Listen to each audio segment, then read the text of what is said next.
Hello viewers, আশা করি ভালো আছো। প্রতিবার এনে আপনার সামনে নতুন আরেকটি ভিডিও নিয়ে চলে আসলাম। জাতীয় বিশ্ববিদ্যালয়ের অধীনে অনার্স প্রথম বর্ষে যারা পরীক্ষাটা দেবে, যে আপনাদের পরীক্ষাটা কবে হবে এবং আপনাদের আবেদন কবে শুরু হবে তা নিয়ে কিন্তু একটা আপডেট দিয়েছে যে জাতীয় বিশ্ববিদ্যালয়। আজকে কিন্তু আপনারা এই ভিডিওতে আলোচনা করবো, তার জন্য ভিডিওটি সম্পূর্ণ দেখবেন, কোনো স্কিপ করবেন না। তার আগে বলে নিন, আপনি যদি এই চ্যানেল নতুন হয়ে থাকেন তারা আপনার সাথে রিকোয়েস্ট থাকবে যে এই ধরনের নিত্য নতুন অল এডুকেশন আপডেট সবার আগে পাওয়ার জন্য অবশ্যই চ্যানেলটি সাবস্ক্রাইব করে পাশে রাখবেন, কারণ আপনার লাইক এবং সাবস্ক্রাইবের কারণে কিন্তু আমাদের নতুন আরেকটা ভিডিও তৈরি করার অনুপ্রেরণা সৃষ্টি করে। আপনারা এইচএসসি 2024 যারা আছেন, যে আপনাদের কিন্তু অনার্স ভর্তি হতে কিন্তু ভর্তি পরীক্ষাটা দেওয়া লাগবে এবং যে আপনাদের আবেদনটা কবে শুরু হবে এর কিন্তু তারা আজকে আপডেট দিয়েছে। এই ভিডিওতে আলোচনা করবো, তার জন্য ভিডিওটি সম্পূর্ণ দেখবেন।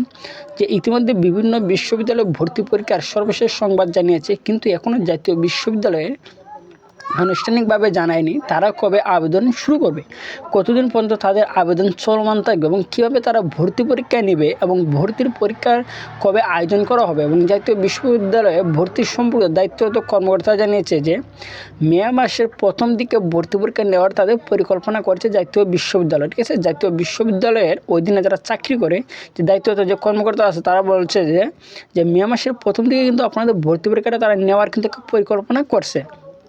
তবে এখন পর্যন্ত কিন্তু আনুষ্ঠানিকভাবে তারা ভর্তি পরীক্ষার বিষয়টি বিজ্ঞপ্তি আকারে কিন্তু এখনও প্রকাশ করেনি, কিন্তু খুব শীঘ্রই তারা বিজ্ঞপ্তি আকারে তারা প্রকাশ করবে জানিয়েছে এই কর্মকর্তা।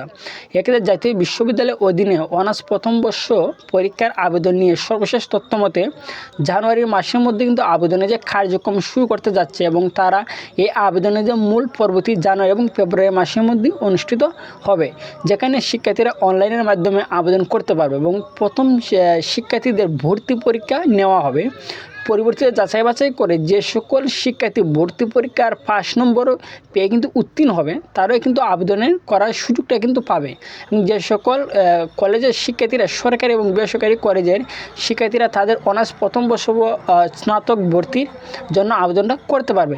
জাতীয় বিশ্ববিদ্যালয় একাধিক কর্মকর্তা জানিয়েছে যে এমসিকিউ পদ্ধতি কিন্তু আপনাদের পরীক্ষাটা হবে এবং পরীক্ষার যে স্থানটা সেটা 64 জেলায় কিন্তু তাদের পরীক্ষার কেন্দ্রটা করবে, যাতে আপনাদের পরীক্ষা দিতে এবং যাওয়া আসে যাতে সুবিধা হয়। ঠিক আছে, এছাড়া 100 নম্বরের পরীক্ষার আয়োজন করা হবে এবং বিজ্ঞান বিভাগের এবং ব্যবসা বিভাগ আলাদা আলাদাভাবে কিন্তু মানবন্টনের আয়োজনে কিন্তু পরীক্ষাটা হবে।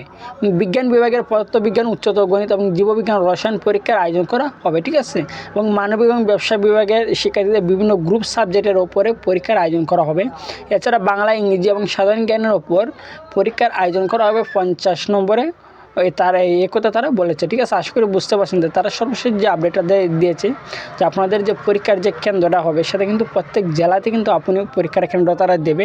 সবচেয়ে গুড নিউজ কিন্তু যে আপনাদের কিন্তু অন্যখানে দৌড়াদৌড়ি করা লাগবে না, যে আপনি নিজ জেলার মধ্যে আপনি পরীক্ষাটা দিতে পারবেন। ঠিক আছে, আর আপনাদের পরীক্ষার যে নাম্বারটা তারা বলছে সর্বশেষ আপডেট যে এমসিকিউর মাধ্যমে হবে এবং এই যে পরীক্ষাটা, এই পরীক্ষা কিন্তু 40 নাম্বার পরে কিন্তু আপনি পাস করবেন এবং 40 মার্ক যারা পাবে না তারা হয়তো তারা কোনো সুযোগ দেবে না, যদি তারা পরে কোনো সুযোগ দেয় তো দিতে পারে, কিন্তু 40 নাম্বার কিন্তু আপনাদের মাস্ট বি পাওয়া লাগবে। 40 নাম্বার যদি আপনি না পান তাহলে কিন্তু আপনি অনার্স প্রথম বর্ষের যে কোনো সাবজেক্টের জন্য আবেদন করেন না কেন সে আবেদন করার সুযোগই কিন্তু পাবেন না। তার জন্য আপনাদের কিন্তু 40 নাম্বার কিন্তু আপনাদের ফোকাস রাখতে হবে, যে 40 নাম্বার আপনি যে কোনোভাবে কিন্তু পরীক্ষার মধ্যে 100 নাম্বার মধ্যে পেতে হবে। কিন্তু 40 নাম্বার পেলে কিন্তু হয়তো তারা এবার সুযোগও না দিতে পারে, কারণ অনার্সের কিন্তু প্রত্যেকটা কলেজে কিন্তু আপনি যে কোনো কলেজে আন্ডারে মানে আবেদন করেন না কেন, কারণ অনার্সে কিন্তু সিট সংখ্যা কিন্তু খুবই কম থাকে। ঠিক আছে, আর এখন যে পয়েন্টের যে মানে খুব কম্পিটিশন হয়। ঠিক আছে, যে কোনো কলেজে, সরকারি কলেজে পর থেকে কিন্তু খুব কম্পিটিশন হয়।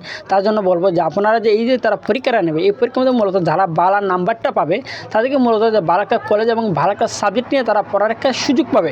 যদি এই যে তারা পরীক্ষা নেবে, এই পরীক্ষার মধ্যে যদি আপনি ভালো একটা নাম্বার না তুলতে পারেন তাহলে কিন্তু আপনি ভালো কলেজে অথবা আপনি ভালো কোনো একটা সাবজেক্ট নিয়ে কিন্তু পড়তে পারবেন না।